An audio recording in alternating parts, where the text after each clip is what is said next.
안녕하세요, 대슈즈입니다. 월요일 녹방을 시작해 보겠습니다. 우리 시장 끝나고 미국 증시 흐름 나쁘지 않습니다. 그냥 그렇고요. 원자재도 그렇고, 원자재가 지금 좀 강하게 반등을 하는 거는 오늘 뉴스 중에 제일 큰 뉴스가 미국이란다. 중국의 이민은행의 이제 지급 준비율이 0.5% 인하된 부분입니다. 헝다에 대한 리스크가 좀 시장이 좀 불었죠. 헝다 파산 얘기들이 좀 불었는데, 중국이 지급 준비율을 인하한다는 것은 이제 시장의 유동성을 더 공급하겠다라는 얘기도 되고, 은행들이 이런 부채 기업들에 대한 유동성 공급을 이제 용인하는 하나의 또 시그널이 될 수 있기 때문에 중국의 지급 준비율 인하는 우리나라 증시에도 훈풍이라고 보여지고요. 지금 좀 선제적으로 약간 기업들의 어떤 부채 헝다 문제 이런 것들을 중국 정부가 개입해서 좀 구조적으로 아예 해결하겠다라는 의지로 좀 보입니다. 이게 결국은 지급 준비율 인하한다라는 것이 유동성을 공급하는 거거든요. 결국은 0.5% 정도 지급 준비율 인하하게 되면 223조 원의 장기 유동성이 공급되는 효과를 합니다. 엄청나죠? 그래서 이런 부분들이 있고, 중국 지급 준비율 인하가 지금 오늘도 역시 그랬지만 시크리컬 주들한테도 좀 우호적입니다. 지금 오늘 대한유화 이런 것들, 이제 뿔전, 그다음에 철강주, 그다음에 약간 중국의 지금 약간 공급 이슈, 물류망 관련한 중국의 약간 지금 생산 차질 문제랑도 연결 고리를 좀 지어본다면, 지금 최근에 이제 우리 시장이 오늘도 코스피 특히 코스닥은 빠지고 그래 강하지는 않았습니다만은 종목들의 움직임은 굉장히 활발합니다. 그러니까 리밸런싱 일어나고 있는데, 예를 들면 그동안 오르지 않았던 무거운 주식들, 대형주들, 대한유화나 금호석유, 롯데케미칼 같은 화학주들, 그다음 철강주들 좀 강한 모습이고요. 소외되어 있는 가치주들, 반도체주들이 강한데, 반도체도 가치주 섹터로 들어가니까. 근데 반도체 중에서도 최근 재미있는 거는, 그동안 기존에는 약간 GST나 물론 지금도 여전히 강하지만 약간 유니테스트 같은, 미래 반도체 쪽에 포트폴리오가 좀 많은 기업들, 그런 미래 DDR5 이런 쪽이 좀 강했다면, 지금은 사이맥스, KC텍 같은 그동안 좀 눌려있던, 싼 반도체, 저퍼 반도체 비메모리 쪽 말고 메모리 쪽 관련한 반도체주들이 굉장히 바닥에서 강하게 올라오는 것들이 특징입니다. 그리고 제가 어제 말씀드렸던 이런 서진 시스템과 같은 약간 5G 쪽 관련한 종목들, 그 다음에 디스플레이 관련 종목들, 제가 말씀드렸던 HB 테크놀로지나 솔루션이나 이런 것들, 그 다음에 스마트폰 관련주들, KH 바텍이나 세경 하이테크 이런 것들이 강합니다. 이렇게 결론적으로 놓고 보면 참 시장도 이 박스권을 탈피하지 못하는데 영험합니다. 그죠?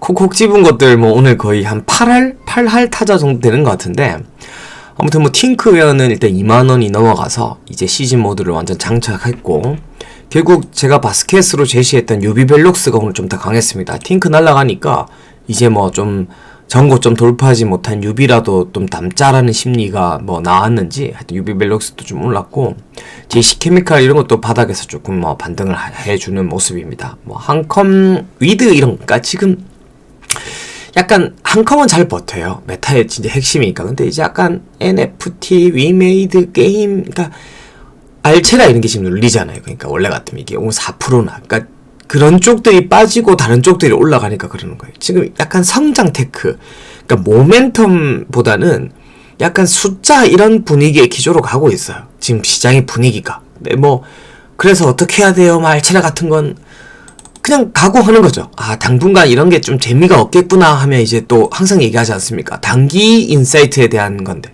중기적으로는 이걸 또 싸게 살 수 있는 기회고, 돌고 도니까 항상. 아니면 좀 빠르게 쫓아갈 수 있으면 요리조리 쫓아갈 수도 있는 거고요. 그런 거죠. 저번에 왜 대한유화 안 좋은데요? 대한유화 왜 이렇게 빠져요? 동부제철 이럴 때 지금 또 올라갈 때는 대한유화가 오늘도 6%씩 오르고 최근에 거의 급등하는 모습이듯이 시장의 흐름이라는 게 그렇습니다. 그리고 오늘 캠트로닉스 같은 것들도 이제 다시 조금 주목해 봐야 된다고 제가 말씀드렸는데, 다른 게 아니라 이건 이제 10월 31일 그 기사인데, 자율주행 도로 인프라 발주 10년 먹거리 이제 수도권 고속도로 815km 구간에 이 CV2X C-ITS 사업이 본격적으로 이게 첫 삽을 떴다라는 게 10월 말입니다. 그러니까 이건 뭐 예상할 수 있죠. 그러니까 이걸 첫 삽을 떴고 10월 말 업체를 선정한 뒤 12월 초 공급 계약을 맺는 즉시 자율주행 인프라 구축의 속도를, 그러니까 요거 얘기하는 거예요. 지금 12월 말 업체 선정하고 12월 초에 공급 계약 맺는데, 요게 이제 대보정보통신, 현대오토웨버, 롯데정보통신 뭐 이런 게 SI 업체고, 그다음 통신기술업체는 이제 캠트로닉스, 이시스, IT텔레콤 이거 나오죠. 요거 이제 계속 이제 수주가 계속 터지는 거예요. 봤을 때는. 그래서 캠트로닉스도 IR에 대한 의지가 있고, 근데 뭐 저런 수주가 뭐 1, 200억 단위야지 공시에 이제 그 의문데, 그 정도 단위까지는 안 되더라도 아마 저거 수주가 좀 모이면 뭐 홍보를 할 것 같아요. 그러니까 얘기가 또 남들은 이제 그거 보면 와 뭐 이제 뭐 800m 깔리고 이제 시작된다 이러면 또 뭔가 분위기 뜰 수 있듯이 이제 그런 뉴스가 나올 때가 됐어요. 오래 기다렸잖아요. 계속 뭐 2분기에 되니 이랬는데 뭐 근데 뭐 엄청나게 막 센 뉴스다 이런 건 아니지만, 어쨌든 자율주행의 도로의 그 CV2X, C-ITS 사업들이 이제 본격화되는 거니까 이런 부분들은 이제 초점이 될 수 있고, 이런 그 소위 말해서 캠트로닉스처럼 MC넥스도 마찬가지인데, MC넥스 오늘도 올랐죠. MC넥스 옛날에 어떤 종목이 있나? PI 제가 첨단 소재, 그다음에 최근에 좀 강했던 LG이노텍 이런 주식들이 기존에 이제 스마트폰, 캠트로닉스는 시각, 반도체, 디스플레이 소재나 스마트폰, 무선 쪽 이런 거 하다가 자동차 전장을 시작한다라고 하는 것은 리밸류에이션 될 수 있는 부분이 있기 때문에 주가들이 이렇게 퀀텀할 수 있거든요. 그래서 MC넥스 이런 것들이 이제 사실 한두 달 전부터 계속 전장 뭐 실적으로 전환한다, 전장 본격화된다 한참 나오다가 이제 주가는 오히려 좀 최근에 이렇게 툭 반응하듯이 캠트로닉스도 계속 군부름 떼고 있다가 이렇게 한번 툭 반응을 할 겁니다. 어느 정도 이제 하방에 지지가 막혀 있는 종목이고 한번 이제 분위기가 오고, 이렇게 좀 안타깝죠. 미투젠. 근데 야 이거 오기가 생기긴 생기더라. 왜냐하면 그래 저거 뭐 이제 최근에 이제 맵 소설 회사 인수했고, 그래도 다른 거보다는 미투 그룹들은 이때까지 오를 때 덜 올라서 그런지 좀 덜 조정받더라. 게임이나 이런 쪽에. 근데 이거 진짜 좋은 뉴스인데, 미투앤 자회사 미투앤 노벨 후원 가능 웹소설 플랫폼 미노벨 출시했고, 이런 미노벨은 향후 미투온 그룹의 미버스 토큰 코인 시스템, 와 약간 소름 돋았는데, 사실 우리는 그렇습니다. 저는 선입견이 있죠. 정말 재미없는 주식이에요. 왜? 싸면 뭐예요? 계속 빠졌는데. 그리고 아무리 좋다 하면 뭐예요? 이렇게 주가는 반응이 없고 모멘텀도 없고, 이거는 진짜 뭐 대주주TV처럼 3만도 안 되고 뭐 이런 느낌처럼 재미가 없는다라는 것에 대한 선입견이 분명히 있는 것 같아요.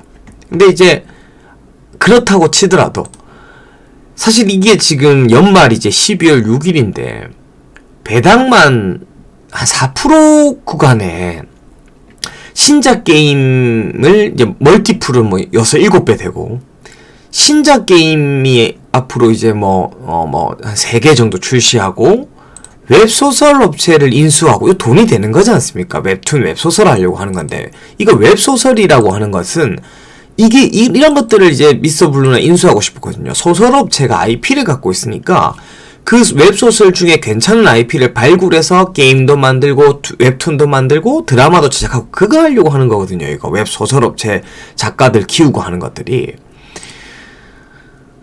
그러니까 하여튼 뭐 세상이 일단 안 하는 연결고리도 다 있는데, 내가 봤을 때는 진짜 이런 정도까지 이런 조건이 다 충족하는데 주가가 이렇게 안 오를 수가 있나 싶기도 해요. 진짜 미투제를 보면서 모르죠. 이렇게 약간 근데 아직도 중국 기업에 대한 인식이 있는 것 같아요. 그러니까 지금 원래 중국 기업을 이제 홍콩에 있는 기업을 또 사무실 북경에 있고 그 기업을 이제 미투온이 M&A 해와서 우리나라 시장에 상장시키고 그때 이제 이대주주 한번 지분 매각한다, 지분 비중 줄인다 해서 이렇게 줄였거든요.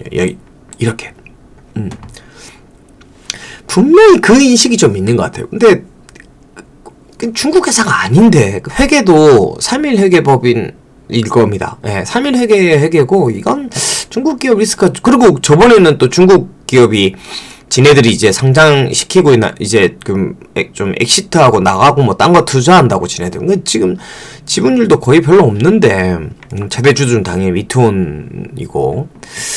하여튼 그렇습니다. 그래서 하여튼 미투젠의 포인트를 뭐 지금 뭐 많이 오른 약간 게임 NFT 이런 주식들은 한 컴 쪽 아니면 저는 약간 부담이죠. 근데 미투젠은 뭐 배당받겠다 이런 느낌으로 그냥 이런 것들 위메이드 지금 시장의 인사이트가 뭐 컴투수 이런 것들이 약간 조금 지금은 약간 이런 것들이 이제 전선이 밀리는 때입니다. 지금 중국의 지급 준비율 인하 때문에 내일도 아마 화학, 좀 철강, 오늘 같은 기조의 흐름으로 내일도 가지 않을까라는 생각들도 좀 있고, 물론 시장에 지금 여러 가지 좀 산재되어 있는 뭐 좀 분위기는 계속 변동성이 좀 크고 막 섹터 변동성이 좀 크고 그럴 거는 같습니다만은 아무튼 뭐 크게 오른 것도 없는 미투젠 이런 것들도 굉장히 좋은 뉴스임에도 불구하고 요런 게 조금 한 일주일만 빨리 나와서도 좀 좋았지 않겠나 이런 생각도 좀 듭니다만은 일단 배당 주니까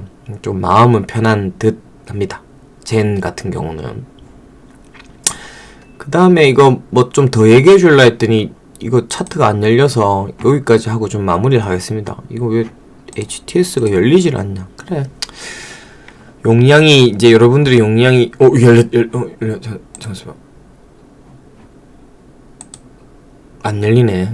이것도 좀 용량이 요 정도까지다 해서 충분히 했다 이렇게 하는 것 같습니다. 아무튼 또 약간 또 흥분 상태로 가면 안 됩니다. 항상 마음에는 평정심. 그러니까 하여튼 현금을 1-20% 가지고 있는 전략들은 굉장히 유효합니다. 뭐 썼다가 하여튼 다시 좀 만드는 전략들은 유효한 장이고요. 왜냐면 변동성이 굉장히 크고 시장이 완전 들불처럼 뭐 이리 붙었다 저리 붙었다 하니까. 물론 그 와중에서도 약간 메인 종목들 이런 것도 좀 잘 지켜나가시면 좋고요. 뭐 팅크웨어 오르는 바람에 유비벨록스 이런 것들도 오늘 완전 거의 떡상했고 좋습니다. 아무튼 뭐 우리가 조금 메인으로 보는 주식들은 그 개별 종목들 뭐 크게 격정이 되는 종목들은 없는 것 같습니다. 오늘 하여튼 녹방 월요일 여러분들을 뵙고요. 화요일 수요일 내 없고 잘하고 목요일 날은 이번 주 목요일 날 라이브 방송 8시 반에 시작하면 되지 않겠습니까? 하여튼 목요일 날 라이브 방송에서 뵙도록 하겠습니다. 이상 대주주였습니다. 감사합니다.